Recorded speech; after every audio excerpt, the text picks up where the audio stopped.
Who remembers the BJ and Bill show all those years ago on WOLZ? Well, many have said they missed the show, and guess what? They're back.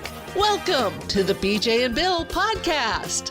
Welcome to BJ and Bill, the podcast, a part of the Podcast Playground Network. Please give us that 5-star review and subscribe on your preferred podcast platform. Follow us on Facebook, BJ and Bill, the podcast. And you can always email us, bjandbillthepodcast@gmail.com, as we welcome you to episode 201. 201. We're over the hump. We're over the big hump now. Wow, 201. Wow. Awesome. I guess we should celebrate 208. Yes, that would be 4 years. Yes. I've talked to my daughter, because we were saying we need to do something big. Oh, we do we? Well, you were saying we need to do something big. And so, our number one fan, Brandon, my daughter's boyfriend, was saying, what are you going to do big? What are you going to do big? And I go, I don't know. Why don't you talk to someone there at SeaWorld and we'll do the broadcast from SeaWorld. I love that. I love that. I'm all for that. I am all. We actually have another semi-regular fan who I heard from this week, and we'll talk more about that a little bit later, because he brought up a topic that we had been talking about last week. So I got it as a text message, not as an email. So that's all good. We'll mention that. And you said, where in the heck did you get that information from? What's that? What we were talking about. He listens to the show. I know, but I would have went, well, where'd you get that information from? Unbelievable. I know. Some people listen to the show. You can't, I don't understand it anyway. So anyway, how you doing? Good. I think we have probably about 100, 150, 200 people that are with us every week. That's cool. And then, of course, there's hundreds and thousands, that find us. And of course, we do advertising through the podcast platform and those people. But I'm talking hardcore BJ and Bill fans. I think there's about 150, 200 of them out there. Really? That would be, hey, on in the internet marketing world, they say better to have 100 true fans than 1,000 maybes.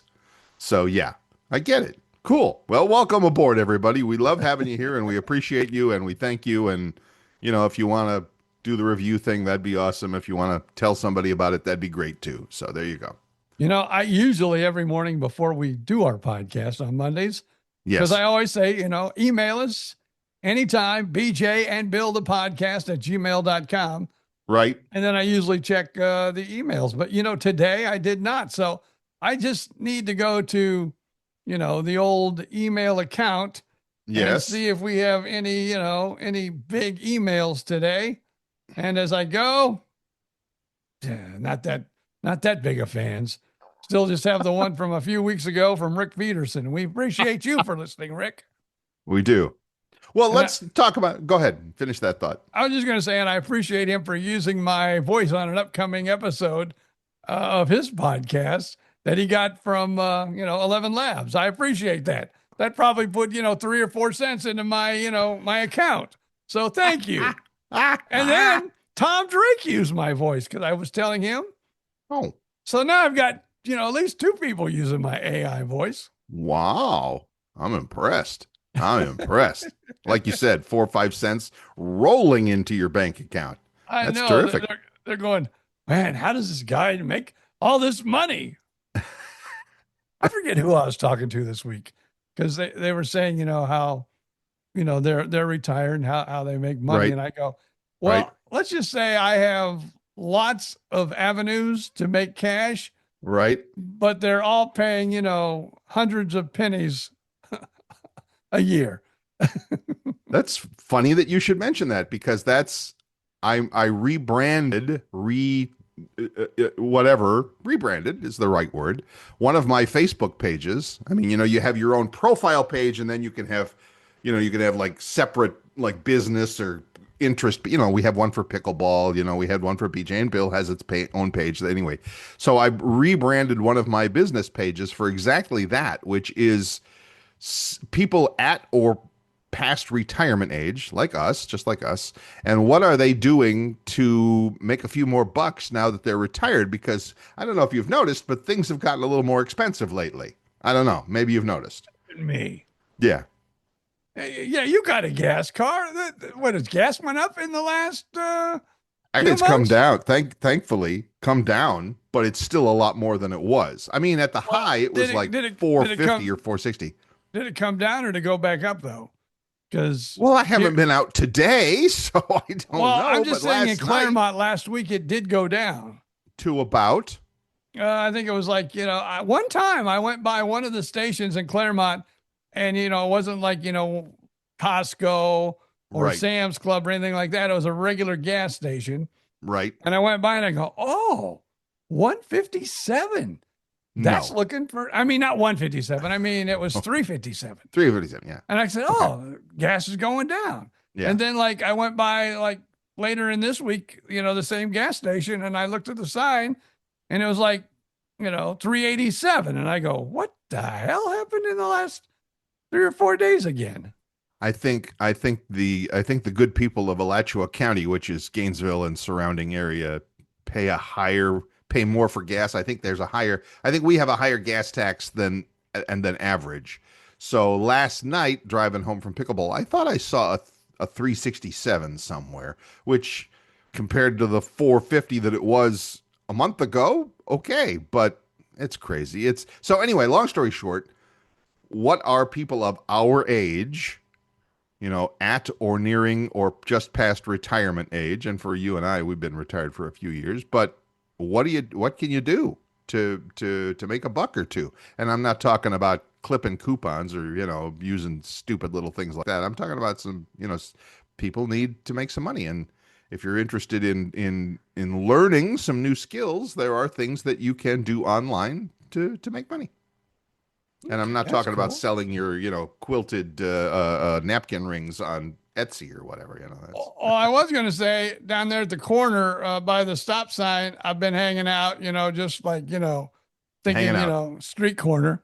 Yes. And no one's going for the bait. Let's just say. Can't imagine why. All right. That's fine. But it's there for the offer. Whew. Boy, there's so many ways to go with that, and all of them are bad. People wore shorts a couple of times and kind of pulled up my shorts when people drove by. Still, nothing at all. Saying this is bullshit, people. And I'm pretty sure I used this line on you 25 years ago, and that was last time I saw legs like that. They had they were attached to a chicken. So, although you do have more parts than a chicken nugget available now on Amazon. So, but yeah, there you go. I think I've told this story like a long time ago. I might even have told this one on the radio. That's how old this story is. Yes, but so a booker called me, comedy booker when I was doing my comedy routine and traveling the world. Oh, traveling the world. Yeah, well, at least, Michigan, Ohio, places like that. Right. Kentucky. Right. But I had a booker call and say, I would like to book you at it's like a gay club. And I go, oh man, I don't know. I go, I don't mind, but what if someone hits on me? And this was the booker's exact lines. Do women that when you go do your comedy routine at just regular clubs, do you have women come up and hit on you after the show? And I go, no. And he goes, what do you think would be any different if you went to a gay club? What? And I said, a great line. That way. What a great line. No, BJ, no. So yeah, I said, I'll take the gig then. There you go. Yeah, it's yes. Level. I don't know what to come back on that. Attractiveness works no matter what. So there you go. And you don't have it, so you're okay. You're safe. It's great. Wow. That's both one of those eye-opening lines and also great insults of all time right there. Wisdom plus insult, all in one line. Awesome. Yeah, they just like, straighten me up right away. I'm thinking, well, what am I going to do? Guys are hitting on me all night. I hear you. Well, I hear you. You do shows in straight clubs, right? And I go, yeah, all the time. All the time. Do women come up and hit on you after the shows? And I'm going, no. No, they don't. So I said, book me, Dano. Book him, Dano. Awesome. Boy, oh boy. The closest I've ever come to being hit on by a guy is I was at a meeting with a whole bunch of people and friends, and there were those of the, what do we want to call, gay persuasion or whatever there with, and we knew that. They knew us. We knew them. We were all kind of friends. And one of the guys towards the meeting came over while I was talking with a few others, and I had just gotten some new glasses or a new hairdo or something. And he goes, "Wow, Bill, nice glasses. That looks really good on you." And I'm like, "Thanks." And I turned and walked away and thinking, maybe. But okay, well, that's as close as I ever got. I don't know. The guy may have wanted to mug me or something too, but I was at a truck stop one time. A truck stop? And I went into the restroom, and a gentleman, well, never mind what his question was, but right, he wanted to know if I wanted something, and yes, I'm like, I gotta go. I'm not sticking around. I don't even think I was done doing what I was doing, and I just ran out of the room. Oh, that's a mess. Okay, all right. We've well covered this topic, so thank you, and time to move along. So that's fine. Yeah, look at it. Look at the time. Where's the time? Look at Let's just take our first break of the day and be back with something exciting. I think that's a great good idea. And exciting for it. I think good and exciting as opposed to what we've been talking about for 12 minutes. That's a great idea. We will be right back. BJ Odom here from Gift of Life, the Organ Transplant Podcast. Reminder, my memoir, More Parts Than a Chicken Nugget, isn't just a medical story. It's a survival story filled with humor. Oh, and heart. It'll make you laugh, maybe even cry, and definitely believe in second chances. More Parts Than a Chicken Nugget. Available now on Amazon. Most people spend years planning for retirement, but not nearly enough time planning for what comes after the paycheck ends. Hi, Bill Stevens here, and like a lot of people our age, I wanted more than just slowing down. I wanted purpose, something meaningful, something that could still create some income from home without punching a clock every day. That's why I started building my own home-based affiliate marketing business. Now, I know that's a fancy term, but it's really pretty simple. I'm also getting help from a big online community and step-by-step support. And now I help other people nearing retirement discover that maybe their next chapter of life could become the best one yet. Want to learn more? Well, check out my website, bizwithbill.com. Again, www.bizwithbill.com. That's with a Z. We were talking about friends of the show and people who listen and all of that sort of thing. Remember when we were in Fort Myers, my old friend, I mean, you know him, but he's more my friend than yours. Our old buddy Dave Keller showed up. Yeah, he showed up for our live broadcast. Or live, yes, he did. Whatever for a live broadcast. And he worked for the jazz station for a while that was in the building. He worked for it before it was even in the building when it was over on College Parkway.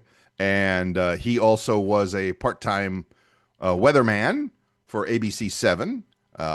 He went by Torrey Pines at the time. So anyway, that was kind of cute. But anyway, he texted me earlier in the week, and he says, just now listening to episode 200. See, people are listening. Just now listening to episode 200, you guys are talking about the weather and where to go for you snowbirds. He says, check out where we spend our summers, he and his partner, Maggie Valley, North Carolina. Put that in your weather app and smoke it. A hot day here is 80 degrees with the dew point in the mid-60s. Morning lows typically in the low 60s during the peak of summer. A no-sweat way of life, and you don't have to go all the way to upstate New York. So, yeah, I mean, and I said, that sounds really good. How does your place rank on the close to civilization meter? Stores and restaurants close enough, but not too close. And he said, quite good on the close to civilization. Maggie Valley, along with its next door neighbor, Waynesville, North Carolina. Lots of great restaurants. Waynesville has the usual fast food, Walmart, blah, blah, blah. Asheville, about a half away by car. And he says the Smoky Mountains right at your next doorstep there. So there you go. Yeah, I mean, not bad at all. I mean, I've never heard of that one. You He haven't? said, what, of Maggie Valley? Yeah, my parents had a place in Maggie Valley. You're kidding. No.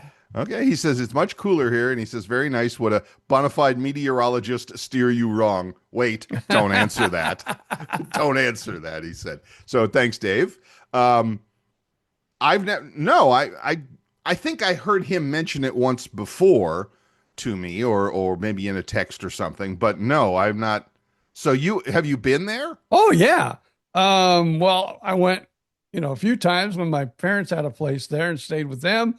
Right. And then one time we went there, even with both my kids, and we stayed in a log cabin there in Maggie Valley. And the only thing I really remember about Maggie Valley, and I think you and I both, when it comes to places, we immediately think of food places. It's a delicate balance. I want it far enough away that I'm not in the middle of a tourist area or something like that. But I don't want it to be so far away that it's like, oh yeah, it's 40 miles to the nearest Walmart for your groceries. Yeah, this was, I don't even know what the name of the restaurant was, but back when my parents had a place there. Now wait, we're talking when your parents were there. So we're talking 40 years ago. No, not that long ago. Well, let me see. I don't want to say how old my daughter is, but let's just say less than, oh gosh. I'm not even going to say, because then she's going to come slap the crap out of me. But I'll say less than 40 years. Go ahead. And that's all I'll say at that. That's enough. Yeah. But I remember this one place they took us, and it was cool because I had never experienced a place like this before. Mm-hmm. It was like family style. Right. If you know what that is. Yeah.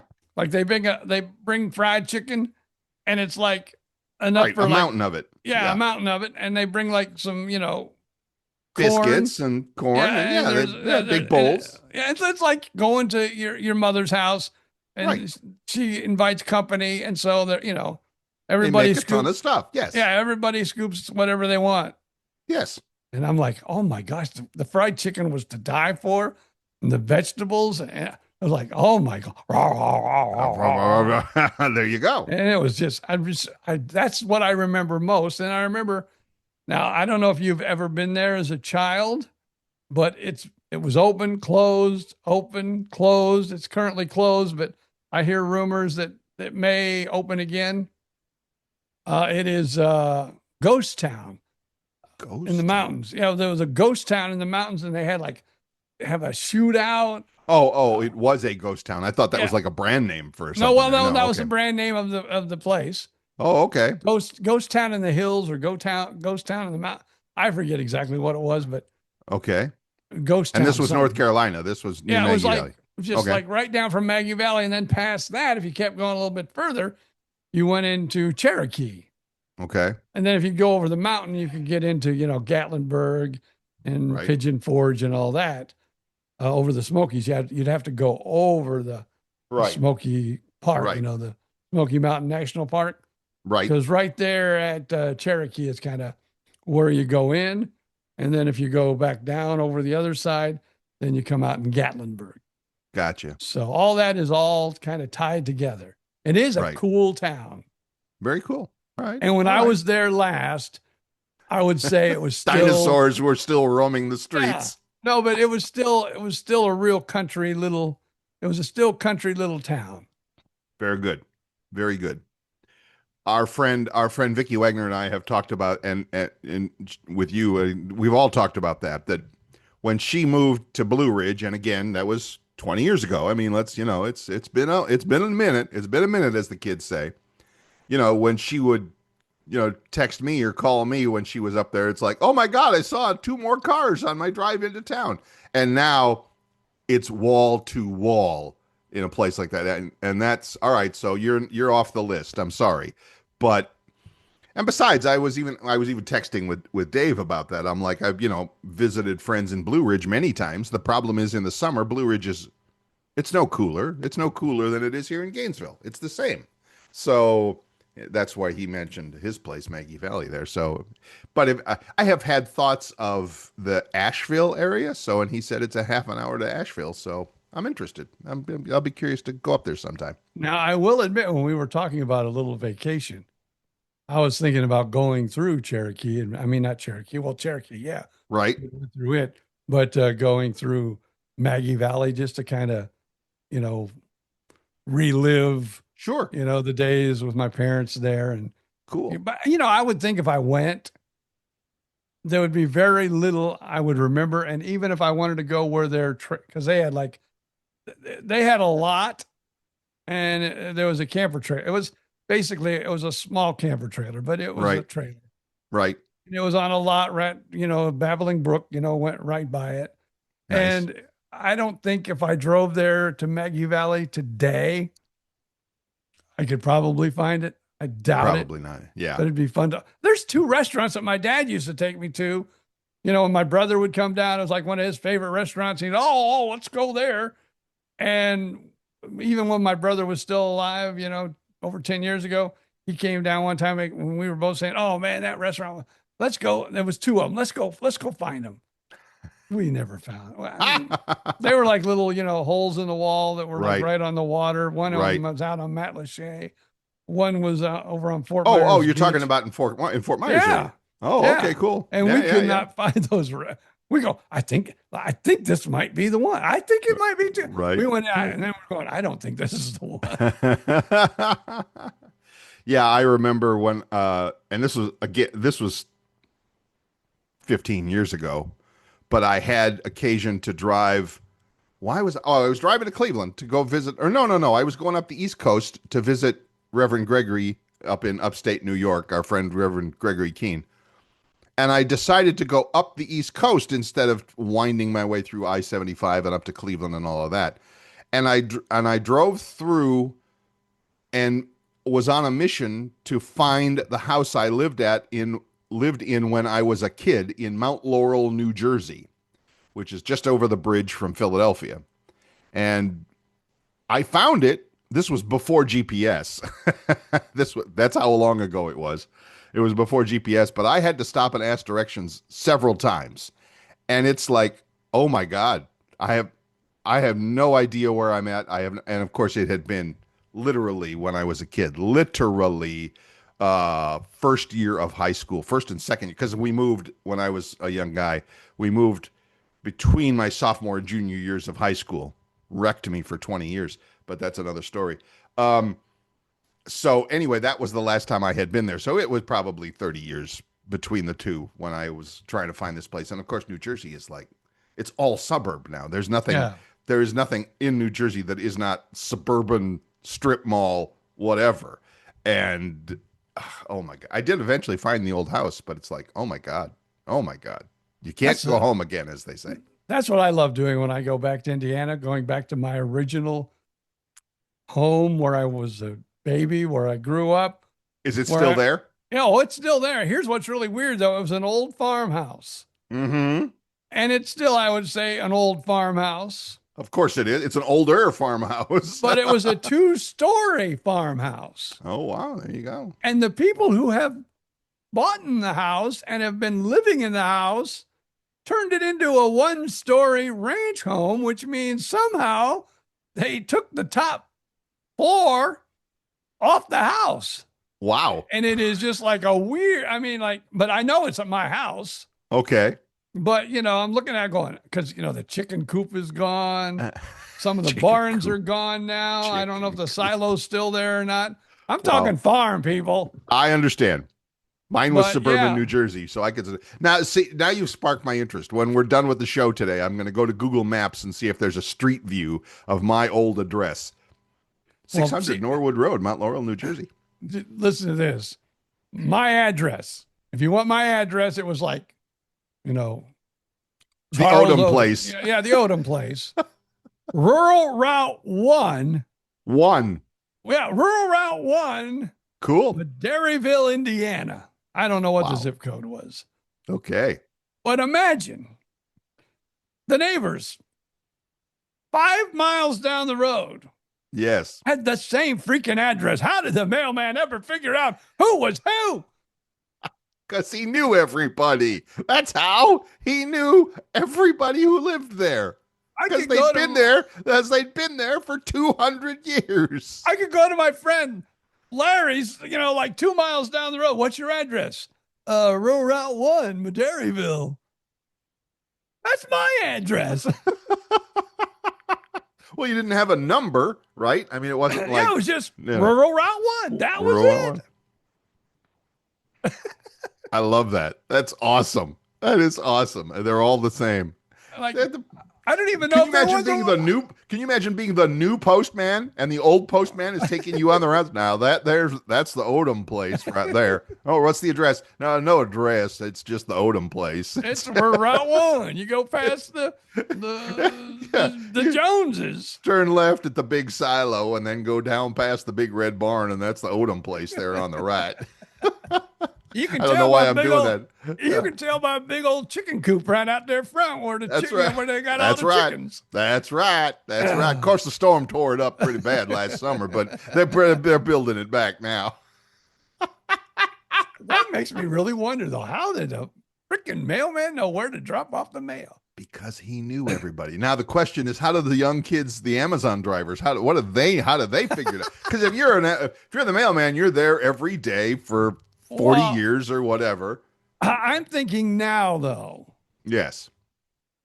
If you go down Rural Route 1, there's probably an address. There's probably an address there now. Could you look it up? I mean, you could go to Google Maps and do like the satellite view, and it would show you you could zoom in on it. You could do that. I don't know if I could even find it on Madairyville, Indiana. No, I think when I lived there, it was probably the town, the city or whatever you want to call it. City, really? Probably population of 105, something like that. Right. All I know is I had the drive-in. We had the grocery store where we go get the groceries. And they had a clothing store there and a couple restaurants, a couple gas stations. Okay. A school. Okay. At some churches, and then you're done. That's it. That's pretty much it. Then some houses. We're all together now. They had addresses. Oh, wow. Now, how far was this from, because when we talk to BJ Odom all the time, it's always Rensselaer. How far was that? That was the next county over. Next county? Oh, wow. Yeah, so it's probably... That was the big city. That was a big city, yeah. But probably getting from Rensselaer to Madairyville, by road. Is there any other way? Well, yeah. Well, you could fly. You got the Crow. You can go by the Crow, or you could go by the road. Yes. I'm talking about going by the road. By the road. Good. And it's probably like 30 minutes away. Providing there's no Yahoo driving a tractor with 100 bales of hay on the back of it. Well, and then also you got to look out for the cows. Because sometimes the cow gets out and then it's going to cross the road, and then you got a damn traffic jam where there's probably like 2 or 3 cars behind the damn cow going, whose cow is that? Let's go down. And then they'd go to your house and say, hey, do you got a cow out? Oh, no. Because there's a black heifer down there and it's just running around. Oh, it's probably ours. Now, listen to this. But wait, there's more. No, there's more. I might as well keep if I got a roll going, I might as well keep the roll going. Go for it.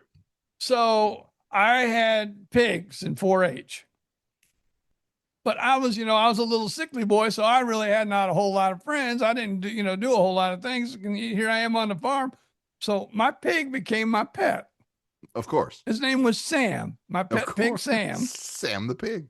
And we would it would like come up on the steps of the house, right, and lay there like a dog, right. And we didn't keep it in a cage. We didn't talk about free reign. Sam had free reign. Free range. Yeah. So like people always come up to our house and go, "Hey, you got one of your hogs are out." No, that's Sam. he's got the run of the place. Yeah. And Sam would be laying out there on the steps, or laying, out in the yard, and people go by and stop all the time. So you got a pig out. Oh no, that's Sam. He's not a pig. That's not a pig. That's Sam. Yeah. Out there's where the hogs are. That's All right. Sam. That's now. This is just a city boy asking this, but what happened to Sam eventually? Don't make me tell you what happened Oh. to Sam. Because he was my 4-H project, and then he got like a blue ribbon, which was like the reserve grand champion of the whole fair. And then they have an auction, and I said, "Don't sell Sam, please don't sell Sam." And my daddy said, "Here, farm boy, we raised the pig. Now you get it put in auction, and they're gonna pay more money because it was the grand champion. So you are selling the pig." Oh my God, we can't sell Sam. I cried my little eyes out. My dad was so mean, he made me sell Sam. I bet you people are still in Madeireville saying, them Odoms and that little boy they made him sell Sam, and then they butchered him. And I think we may have ate some of him. I don't know. I know. Hopefully you got a good price. That's all we I'm did, saying. yeah. It was like, I don't know what hogs were going for back in those days, maybe like, 23 cents a pound. I got something like, that's more than 40 years ago. That was more like right 60 years ago. Right. No, wait. Yeah. 70 years. Well, 65 years. Yeah, probably 65 years. I think I was about 8 or 9. So even farther back than that. I think, pigs were going for like, I don't know what they were, 20 cents or something. But I know we got like $2 and some odd cents a pound for it. And so, yeah, it was like hitting the jackpot. It's like going to Vegas and there you pulling go. the slot. But it's still, the money meant nothing to me. Nothing. We're sad. I'm sorry. I'm not laughing at you. I'm laughing with you. That's funny. Well, now I can laugh about it. Of course, all these years later, but it still hurts. It's still, of course it does. I'm sorry. Time heals all wounds. That's awesome. What an awesome. I hope that's in the book somewhere. That's a great story. So I think, that's fun. well, I think I don't know if the Sam being loose is, I can't remember now, but yeah, there is, we talk about Sam a little bit because, okay. yeah, one of the congressmen or whatever, I think bought it. Oh, because he was friends with my dad. Right. Wow. Have you and I had this conversation, or somebody else? Might have been me and Mary, because she's got a rural upbringing as well, and I'm like, who buys these? When they have these auctions and stuff. I get it. I mean, I understand it. But very often it's like business. From what I've come to learn, it's businesses, yeah. Businesses and stuff that want the publicity. Yeah. It's like, oh, hey, we bought the. and then a lot of times, I don't know how it works out. And it's probably like 5 or 6 pigs. But then like the butcher, because let's say the bank buys it. Right. And then the bank, of course, takes it to the butcher, and the butcher, has the meat. And so turns it into bacon. Yeah. And it'll have a sale like the grand champion, the reserve grand champion. And so people then to go buy the meat, and then they would get the meat from the champion. Did it taste better? It's supposed to. I don't know. Because it was a champion, damn it. It won a ribbon. It was a special hog. I am learning so much today. It's amazing. That's amazing. All right, good for you. Well, anyway, Sam, rest in peace. He rested in somebody's stomach many, many years ago. Many years ago. Yeah. Now, would that be something you'd want? Would they like breed him first? No. Well, no, not a problem.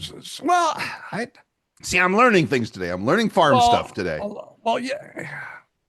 I'm not. This is like, see, I was a kid and my brother did all the farm work. Right. But I do remember this. You got Barrow. Barrow is like a boy pig. Yes. So I got the reserve grand champion Barrow. Yes. But I'm pretty sure even before we took him to the fair, how do I say this? I might have been there when it happened. I don't remember because I did see it happen many, many times. But usually my brother was holding the pig and my dad had like the razor blade. And yeah, there was parts that were missing from the underneath of the pig. Okay, we've already gone too far, but thank you for that. Okay. Well, that was farm life. Of course. Yes, it was. I understand.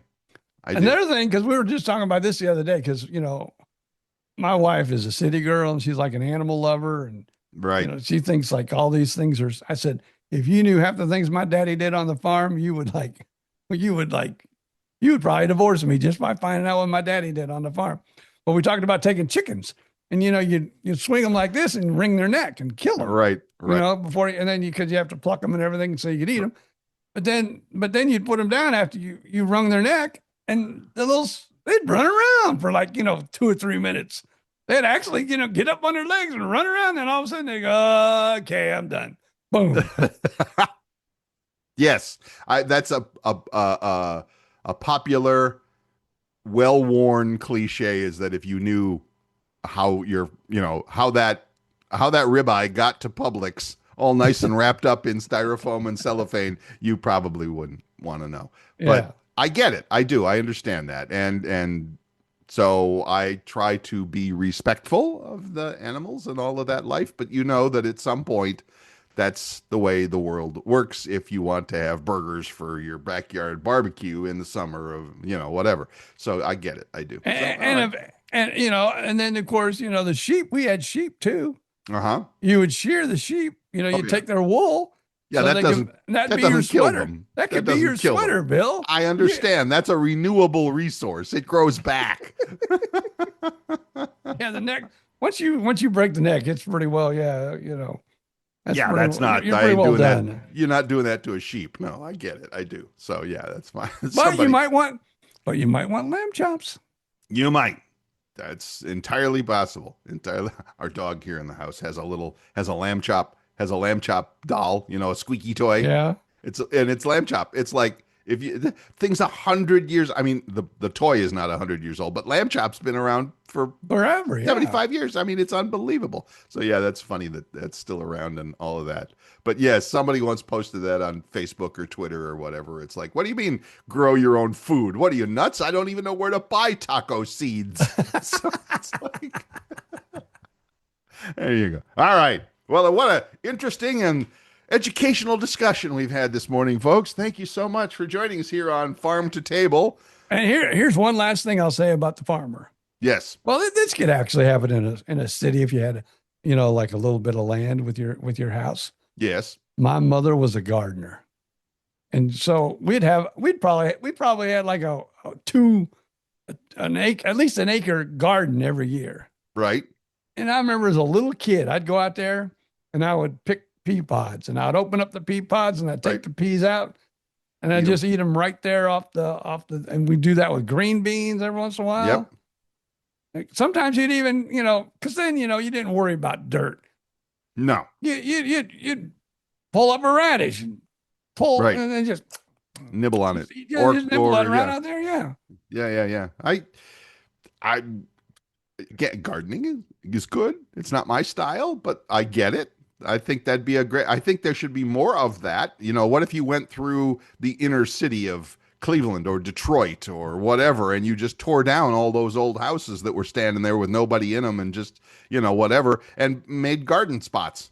Yeah. Made them into real live producing garden spots, grow stuff, actually feed people. What a concept. I got to say now, now, at least when I was born, and that was like, I was born I'll tell people I was born back in 1955. I hear you. And maybe my mother in the beginning made bread, but when I was a little kid that I remember, we went to the store and we'd get bread. Right. We didn't, when the neighbors had milk, and we get it from them every once in a while because they had milk cows. But we didn't have milk cows. We just had like heifers and stuff where you get your steaks and stuff. And so, yeah, we would take, usually my dad would take a pig and a cow, every couple months to the butcher. And then we had a big freezer, fill that up. And then once it got low, my dad, of course, say, yep, we got to eat them. We got to eat all of it. You're not going to leave any of it. Who's next? And then you go, okay, it's time for it. We need some more pork. Take Sam and let's get rid of his ass. And then, you'd have, your pork in there. And then the cow would go down to nothing. Then time to take a cow. I get it. I totally get it. With my mother's garden, besides bread and milk, because she would can stuff too, Sure. That was big. Canning back then was big. Of course. So yeah, we didn't need to go to the grocery store that often. Had it all right there on the farm. next big war comes along, you'll be wishing you were still canning stuff and growing your own cows too. Yeah. So yeah, I hear that. Well, let's take our next break. And I was going to say, not to end on a downer there, but hats off to farmers everywhere. Thank you for feeding us. We appreciate it. Yeah, we do. I do that. I just to finish that thought. If I ever, I've gone to the Florida State Fair many a time, and walk through those barns and all the critters and all that on display, and I'm like, I know nothing about this, but I've tried to be.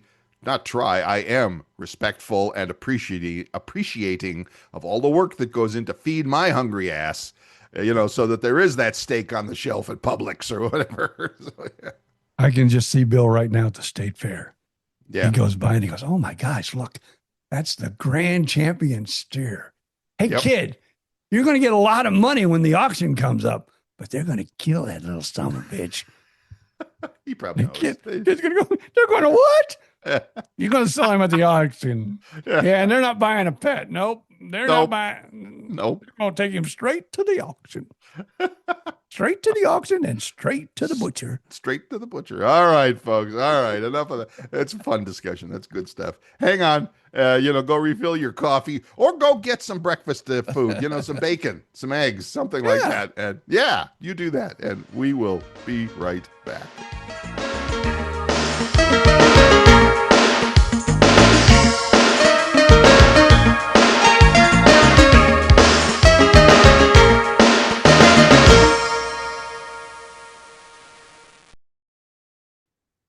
We're back. This is BJ Odom, the podcast. I'm sorry. Let me start that again. We're back. This is BJ and Bill, the podcast, and that's BJ Odom, and I'm Bill Stevens. And if you're enjoying what you're hearing about cows and other farm animals, please leave us that 5-star review wherever you get your podcast. Apple, Spotify, iHeartRadio, YouTube Music, does not matter. We're on all of them. Leave us that 5-star review. If you'd like to get in touch with the show, you can visit our Facebook page. Just do a search on Facebook for BJ and Bill, the podcast. You got to spell it out. And same for the email. You got to spell it out. BJ and Bill, the podcast @gmail.com. There you go. BJ his inbox was empty last week, and he was a little sad about that. So add something to the inbox. He'll be better. I was almost as sad as when Sam passed. Oh, boy. Oh, boy. So there you go. What else is happening? I played pickleball for the first time in like 2 weeks last night because the weather has been so bad, so hot, so rainy, so whatever. And I am, I'm not going to say sore as hell, but it's pretty close this morning. So it's pretty close. So I'm just trying to hang in there. Town. The boss. Oh, really? Your boss, our boss. Our boss is in town with you? Well, tell him I said hi. He's at an Airbnb. Of course he is. He would never slum it by staying with his father. Oh, I'm sorry. Did I say that out loud? He would probably stay with his father, but it was my granddaughter's birthday kind of celebration. So they not only brought his son and his girlfriend, but the daughter and her boyfriend and a couple other people that are her friends. Wow. Dad. And they're all going, today they're all at Magic Kingdom. We record this on a Monday. Yes. Tomorrow they're all going to Animal Kingdom. Wow. And this Airbnb we went to visit yesterday. Palace? The garage they have turned into a arcade with actual life-size arcade games. Wow. A pool table. Nice. And then upstairs, actually, I think it's like, if you wanted to, I think you could have like 6 bedrooms. I'm not for sure. But one of the bedrooms had, and I didn't go up there, but I want to go up there before he leaves, a karaoke machine, stage, seats, to sit there and watch the karaoke. Dad could do a few minutes of comedy up there. That's what Amy was saying. She goes, "Hey, go up there and, you can say 5 entertain jokes. The troops. Yeah, you do 5 jokes, somebody will sing a karaoke song, then do another 5 jokes, and then somebody will do a karaoke song. Whole cabaret show. Perfect. Yeah. Take pictures.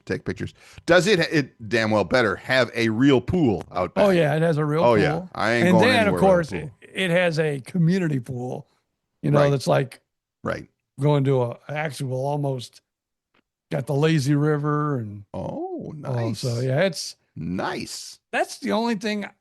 I hate to say this. This is the only thing that's bad about this area. Now, ours is like you can't have an Airbnb and have a place in our community. Right. Right. But there are many communities that you go in there and you're like searching for a Florida license plate and you really don't. It's like almost all Airbnbs. When and, I you was, know, people are in for a week, they're out, you know, it's, yeah. When I was in Sarasota, Venice, when I was in Venice, before I moved up here to Gainesville, that neighborhood had very strict. It's like, yeah, you can rent the place 6-month minimum. That's what that's what it is. Yeah. So no, so that, you know, so there's going to be no Airbnb. So, but I mean, they did it for seasonal rentals, but still you're renting it for 6 months. So, but yeah. And I had a friend who did that, you know, made some decent money and then I told him, sell this damn thing because the real estate market is going down like crazy. And it did. So I actually kind of made a good call there. So anyway, happy to hear that. Tell me what you think of this. Yes. My brother-in-law and wife, they have a fifth wheel, you know, which is like a big trailer. Goes on the back of your pickup truck and it's a big, you know, camper. Yep. Which I think is crazy to do. But, you know, most people in the summertime go up to Georgia, right? A lot do, yeah. Well, you mean from Florida? Yes. Yeah, from Florida. Okay, I think it was like 2 or 3. I know they did it 2 years. They may have done it 3 years. Mm-hmm. They would take off for like 4 months with their RV and go to northern Georgia, where it's a little warmer than here. A little, you think? But they would rent their house out and basically, you know, they would do well. I mean, you know, like. So they would rent the house they owned in Florida. Out, yeah. While they're traveling. Yeah, they would travel. They would go up there and stay for like 3, 4. I think one time they stayed for like the whole winter, like 6 months or 5 months. Right. And but you know, it was only one person. They rented it to like one person. Right.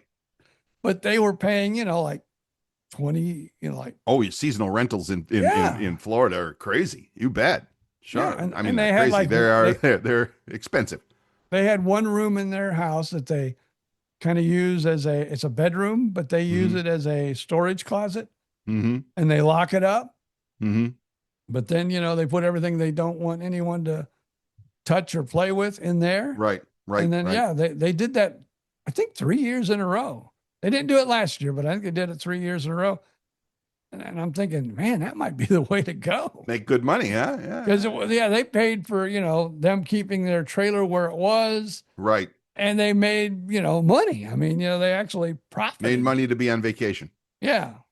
I like that. Yeah, that's a great idea. Yeah. I mean, if you can do it, if you have the wherewithal to do it. But yeah, there's nothing wrong with that. That's awesome. So with those Airbnbs, especially here around Orlando, they're always getting the cops.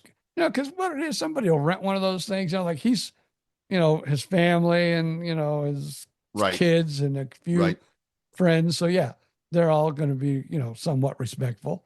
Right. But when you like, some people come up here and they'll rent an Airbnb and have a freaking party and invite, yes. Invite like a bunch of friends. Yes. And who wants to be a neighbor to where that's going on like every other week? Our friends Rick and Vicky Wagner up in Blue Ridge, Georgia. They are the closest cabin to them where they live in Blue Ridge is an Airbnb, and they hate it because and the people, you know, they haven't had crazy party people there, but it doesn't. You know, if I'm in an Airbnb, I ain't worried about staying up until 1 o'clock in the morning with the music playing loud. That's what I'm here for. So, you know, I get it. And I think a lot of towns, especially in, you know, the higher end and neighborhoods and stuff, are going to crack down on that and say, yeah, we don't want the Airbnbs here. Now, I could be wrong, but I think I heard this on the news about 6 months ago. Yes. And I don't know what it is, but it's like there's parts, and I don't know what county Daytona Beach is in, but there's parts of that county that does not allow, they just no Airbnbs. Right. You know, we're not allowing it because they've had so much trouble with Airbnbs and that. Gee, Daytona Beach. Can't imagine that. Yeah. Spring break. Yeah. Wow. Really? That place is a party town anyway, without Yes. anything else. Yes, it is. So yeah, they've outlawed them in areas where they said no more.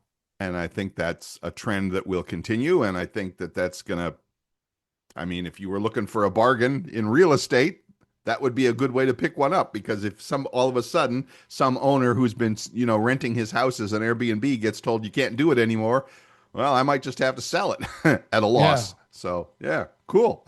I'm here for that. If I'm looking to buy a house, which I'm not at the moment, but yeah, I get it. I do. So cool. Whatever. Well, as most people know that listen to this show on a regular basis, we do this on a Monday morning. It comes out to the world on Wednesday. I can't say congratulations. The Fever won their game last night. On Sunday night. Yeah, and they are now in first place in their division, although they're in fifth, I think, overall. Wow. Wow. All right, don't make me look up the stats. Last time I checked, Tampa Bay Rays in first place for baseball, and doing well. I'll have to check on that though. I haven't checked in a couple of days. But yep, we're getting down toward the end. Well, we're not getting down toward the All-Star end. Game's coming up, isn't it? Yeah, this is All-Star Week as we record this on this Monday. I think the All-Star Game is tomorrow night. So yes, so by next week we'll have something to talk about there. But yeah, it's it's summertime. That's all you get. You get the WNBA and you get baseball. That's it. Sorry. And have you? Here's my question for the day. Have you turned on, even for the slightest moment, any tiny bit of the international soccer tournament? Yes.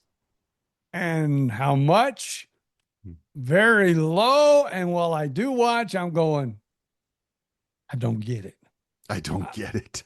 Now, I know a lot of younger adults played, like, now my son played baseball, but soccer was available when he was a child.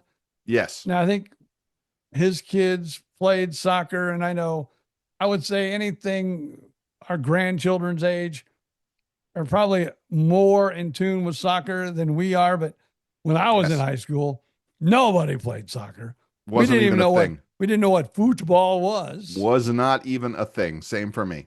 Well, of course, and if you're a school, if you're a school district trying to get kids to get a little bit of activity, soccer is good because everybody's running all the time. That's good. As opposed to baseball, where if the team that's batting, you got everybody in the dugout and one kid out batting. Great, I get it.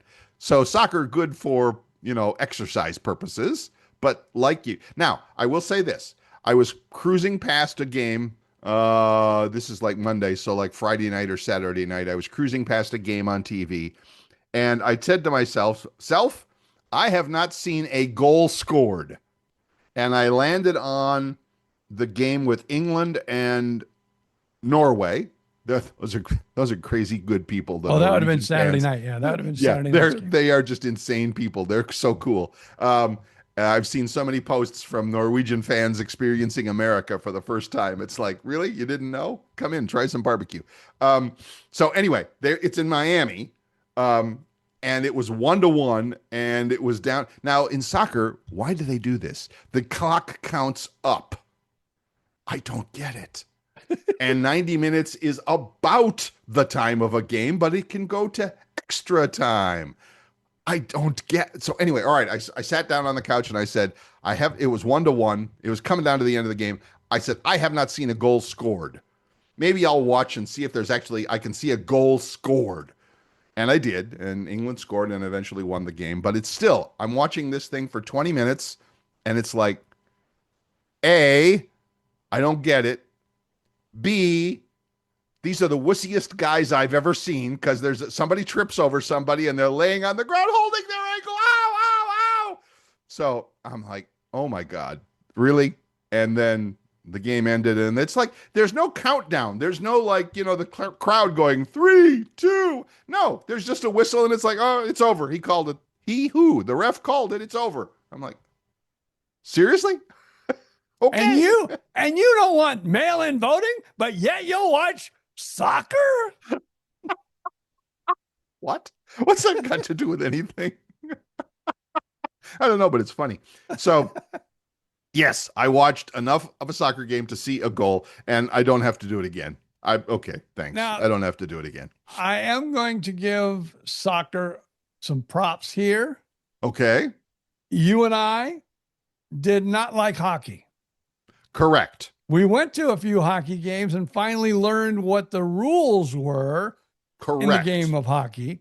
And then we go, oh, and it's the same way kind of soccer. You're lucky, sometimes you'll get hot and might see a 7 or 8 score game where somebody gets 7 or 8 goals, but usually it's 3-2 or 2, 4, something like that. Yeah.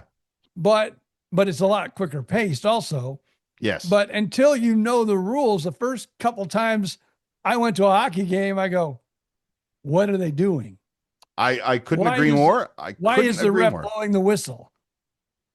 And you're right. You learn a few rules, and offsides. What the hell? It's not football. Okay, I get it. And then you see a little strategy too. Oh, it's like, oh, look, this guy's out front, but this guy's right in front of the goal, and he's waiting for the pass. And it's okay. I see that now. Okay, cool. You're right. I am nowhere near that, and I have no desire to be anywhere near that with soccer. It's like I just see guys running around kicking the ball. That's all I see. Now, I will say this. We went out to eat on Saturday night. Right. And we went to, I wish I knew the name of it. Gosh. So you went out. Well, if you know Orlando and the Upside Down building, there's an Upside Down building. It's kind of like, I don't know. It's a tourist attraction. Okay. All right. But there's a whole plaza there. Okay. Whatever the name of that plaza was, that's in that plaza, but there was a big giant. That's how I knew what game you were talking about, that it was Saturday night, because we were there Saturday night. Oh, okay. And they had like this big, and they even had an big screen outside. Yeah, and they had an outdoor bar. Got it. And I mean, it was packed. And people were wearing jerseys. Yes. So they weren't there like to go to eat like we were. They were there to sit with friends and watch this big screen TV and watch the game. Well, one of the teams was England, so there probably, a fair number of British folk in Orlando at any given time. Maybe Danish folks too. Who knows? But anyway, I get it. So yeah. So it was like, and I'm like, whoa. They're serious. And we were with my brother-in-law. My brother-in-law says, yeah, I don't, and he even had a kid that played hockey. Well, he played hockey, but he also did soccer when he was little. Right. And he goes, I don't see a game where the score can be 0-0 with, a minute left and no one has scored the whole game. He goes, he's like us.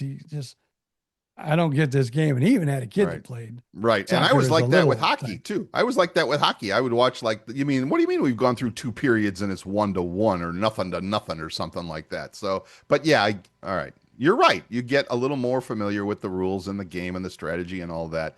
But I think my sports dance card is full for now. It's like, and even my partner, Miss Mary, mentioned that. It's like she whispered that the other night sitting on the couch. It's only like 6 weeks to the start of college football and 8 weeks to the NFL. And I'm like, yes, thank you, God.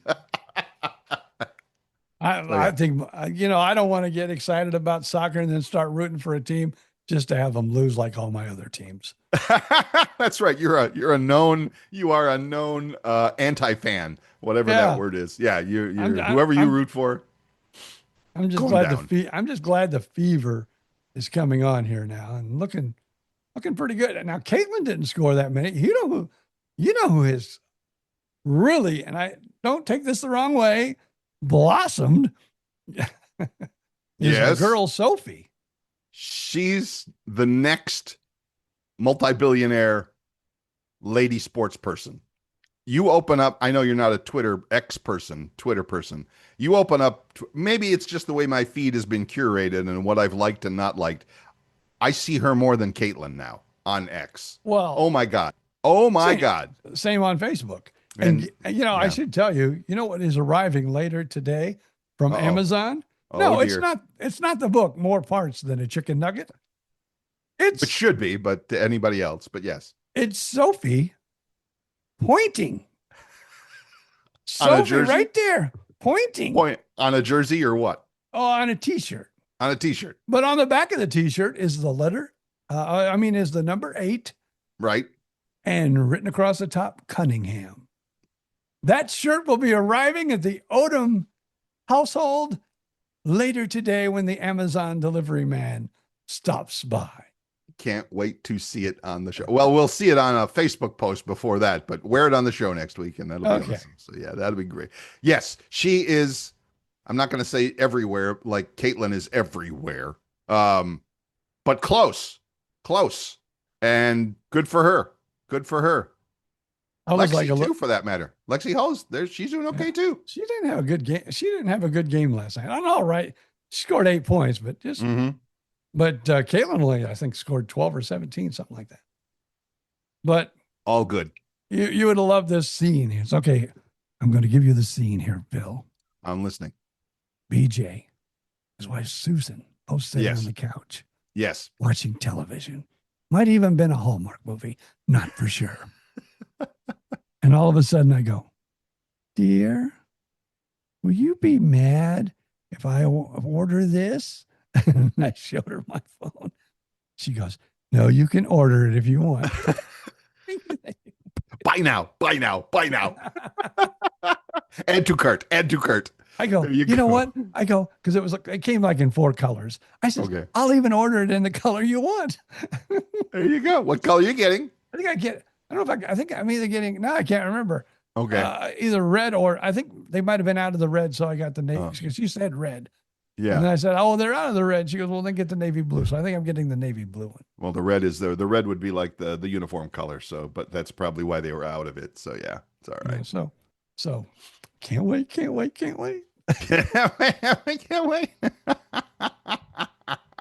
I'm going to be wearing that thing so proudly. I understand. I do. Good for you. Can't wait to see it. That's awesome. I was going to order her jersey, but I don't like jerseys. I like long sleeve shirts the best. Right. In fact, for Christmas, my son got me a Chase Elliott long sleeve shirt, which I really enjoyed. But hers were all T-shirts and short sleeve, and right. It was Sophie. All I got to do is just look jerseys down. Are expensive too. A real jersey is expensive. I just look down all day. People say, "Are you sad? Why are you looking down?" No, look at a T-shirt. What do you mean? Why am I looking down? Look at a T-shirt. It's Sophie. Come on. What's wrong with you? And then if you've followed, I don't know if it's on Facebook, but boy, on X, the AI versions, like her in the royalty, her in the Game of Thrones, her in the outer space, spacesuit thing, but all with the same pose. It's awesome. Well, as of last week, between Caitlin Clark and Sophie Cunningham, they have 70% of all, not the Fever, of all WNBA jerseys sold. They were ranked 70% of sales were those 70%. 2 jerseys. That's it. 70. Unbelievable how that's going for them. And they're on the same team. Same team. Congratulations. It's a great, somewhere there's going to be a great marketing story about that somewhere. So anyway, it's awesome. Awesome. All right. This has been what an awesome show, BJ Odom, number 201 as we head for the Magic 208. And if you don't know why, that means 4 years of doing the show. So anyway, that's great. Awesome. Anything else? Nope. Probably going to see the boss again tonight when they get done. I don't know how long they'll be at the little Magic Kingdom there, but okay. I know all day. At least the kids have one car and they have one car. Oh, okay. So I can see like halfway through the day because it's hot out there, baby.